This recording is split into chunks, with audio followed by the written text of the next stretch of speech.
What's going on, everyone? Welcome back to YGOPD, your Yu-Gi-Oh! Professional Development, and today I have a Rescue Ace Fiendsmith deck profile to share with all of you. I decided to switch back from Exodia. I've been playing that for like almost a solid month, if you've been kind of following me a little bit. Really love that deck, but had some major events coming up, decided I would play something real. Was gonna go to the Kentucky Regional, but the whole like remnants of the hurricane and storms was really centered around Louisville, so I didn't do that. But I wanted to showcase my build. Grant got 22nd, I think, at the last Columbus Regional, and then my friend Sean got 3rd at the PA Regional. Grant was on just Rescue Ace, Fiendsmith, and Cash, and Sean was just on Cash Rescue Ace, and so I figured I'd split the difference. I like Fiendsmith Rescue Ace, so I just wanted to kind of showcase where my head's at. Shout out to my boy Alex for helping me a ton with this list. I might even be trying this at an upcoming Cash tournament as well, but just wanted to revisit one of my favorite decks that I've not really had a chance to play in quite some time. So starting off with the monsters, this is a 43 card deck. I've kind of grown.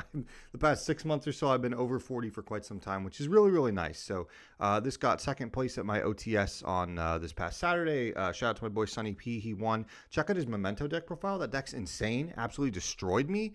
The new support is way better than what I realized, and definitely a deck worth looking into if you don't already. But 3 Impulse, one of the best cards ever printed, and then I'm doing the 1 Fire Engine to go with it to special out from hand, deck, or grave. No Fire Attacker. I think I'm fine without that card. Never been a big fan of it. 2 Hydrant. 2 is still fine. It sucks this is no longer full combo with the Lacrima ban because of Beatrice gone, right? But it's still fine because, again, unfortunately, compared to Snake Eye, all of your stuff converts to Hydrant, so you don't want too many Hydrant. That's still kind of the downside of the deck. And then 2 Preventer and 1 Turbulence. You can get away with 1 now. The format continues to speed up more and more and more, and so you want less cards that you just draw and you can't utilize or resolve as quickly as you would need to. And unfortunately, Turbulence is one of those cards, so you can just cut back a little bit and still play the other cards that get you 2 Turbulence, and you can be just fine. So and then the last of the Rescue Ace monsters are 1 Airlifter, and then the spell trap lineup is pretty standard. 3 Emergency. A lot of people are playing 2 now. I completely understand the logic, but with Beatrice gone, my logic for keeping this at 3 is technically it's just a Foolish Burial, if you want to treat it that way. And because Princess still exists, you can link climb with Fiendsmith into Princess, reborn that monster, and then continue to play. So I still like it, and the dodge is still really nice.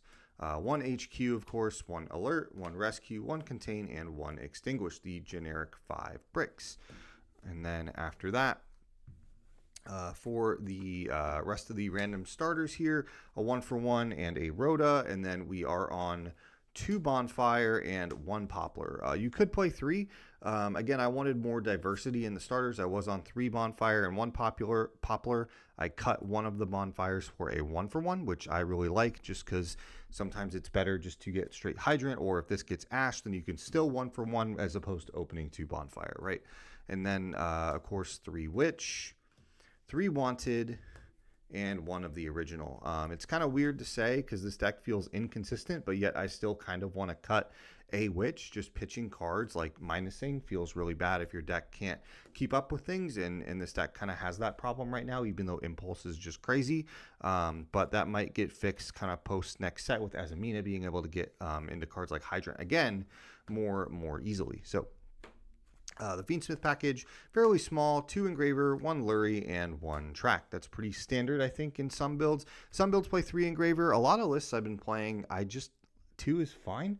Drawing, it's nice. Droll's still kind of a card in my local area, and you can also just get away with it just because every deck plays monsters that make Moon, and then you go into the line anyway. So yeah, that's it for the Fiendsmith. And then the non-engine of the deck, rounding it out here, we took a different approach talking with Alex. 3 Metal Tronus. This is the first deck I've ever played this in.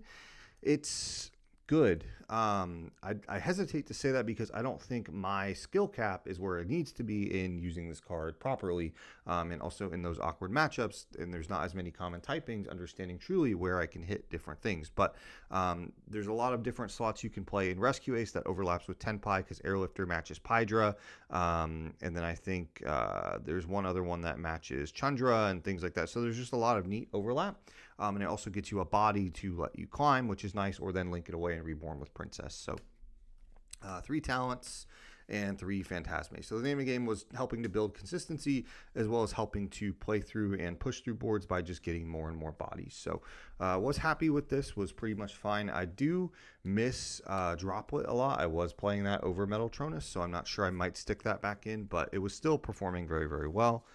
And then the extra deck I think is pretty cookie cutter, all things considered. For the board breaking piece, 1 Raging Phoenix, 1 Zeal, 1 Access Code, then 1 Princess, and then all the Fiendsmith stuff, of course, 1 Desiree, 1 Necroequip, and 1 Aerial Eater.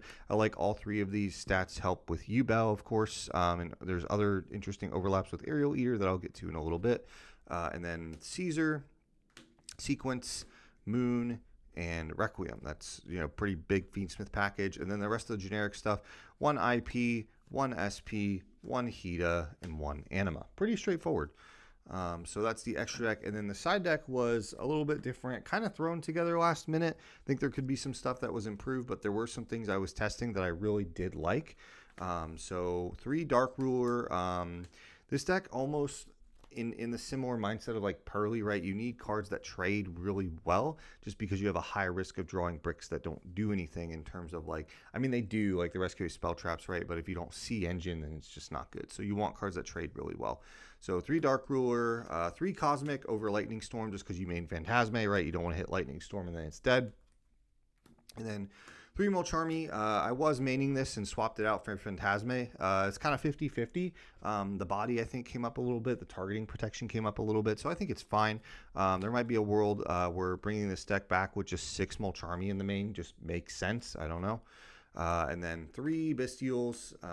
Kind of pseudo logic of Centauri like 6-8 months ago, I think, when he was doing like Nib and all the extra crazy stuff. And then 1 Reinforce, 1 Red Resonator, and 1 Soul Scissors. I talked a little bit about this in the 2-minute tech on Friday if you didn't catch that. But yeah, Aerial Eater is a card that we just kind of wanted to explore and abuse a little bit more. Having Soul Scissors as a really layered end board is really good. And the match I lost in the finals actually could have been prevented by just dumping the Soul Scissors and having that engrave as opposed to making Des, which was really interesting to me. But I kind of almost want to main this in a lot of decks where you can afford the Fiendsmith stuff because it's just such a layered end board piece that you can continually use, which is really good. And then Red Resonator, of course, is for time. Dump it, Reborn off Princess, gain life, whatever. And then the 1 Reinforce was new to me. I'd never messed with this card. I never really liked it, and it was okay. I think I'm still slowly understanding it. To deal with really like awkward board states, as well as the fact that it's just nice to like be able to on your follow-up turn banish Emergency to set a trap and banish Reinforce to set a spell is really, really powerful. So that's it. Quick 43 card Rescue Ace Fiendsmith deck. I know not the most popular thing on the channel, but still one of my favorite things. Wanted to showcase it. But yeah, let me know what you guys think. What is your like meta pick, I guess, for the format? Maybe that's if it's just not Ubel.